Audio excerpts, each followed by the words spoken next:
Hey wine fanatics, Stephen here for the Napa Valley Wine Academy content team with my weekly update on what is new in membership. We've got some fun stuff for you this week. Let's scroll down and have a look at it.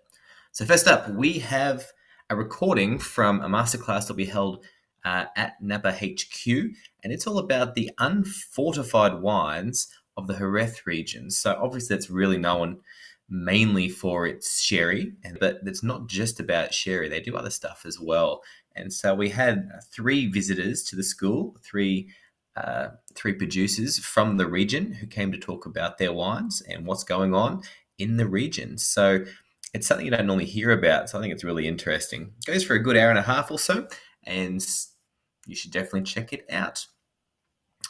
Also last week at HQ, Diane Wu, who is a winemaker in Napa, Stage 2 MW student, did a discovery class on the Napa Valley. So if you needed to brush up on Napa or you just wanted to learn something new, definitely check that out. That goes for a good hour and a half as well.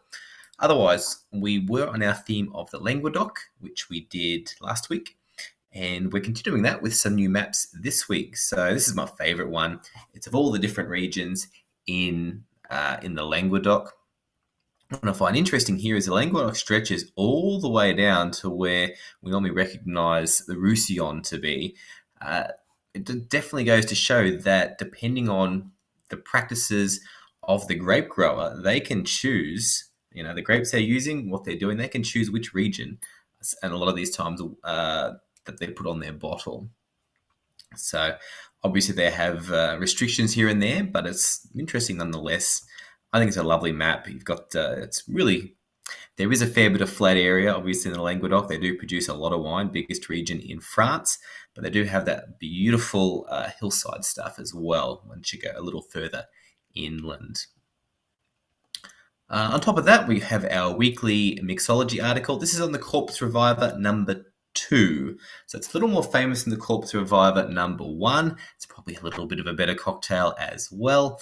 And our new alcohol this week is a Lillet Blanc, but that's a Quinquina. So that's a bitter, aromatized wine that's been fortified. So it's a good ingredient to have. I like it over ice. The Lillet Blanc's one of the milder versions, not as sweet as some of the others, and it's a lovely cocktail. So check that one out. And we're almost halfway through the series. We're at week 25. So next week will be halfway. So I'll make sure we choose a good new cocktail for that. Otherwise, later this week, if you are not in Napa and you can't get to HQ, we do have our live stream, and it features this week, features our very own Monica Bielka-Vescovi, and she'll be talking all about Beaujolais. So that's on Thursday night, 6 to 8 Pacific time. It's going to be a lot of fun. It's going to be, a fruity experience. So definitely come and check that one out. It's right in time for Beaujolais Nouveau, and Monica does a great job educating all the students.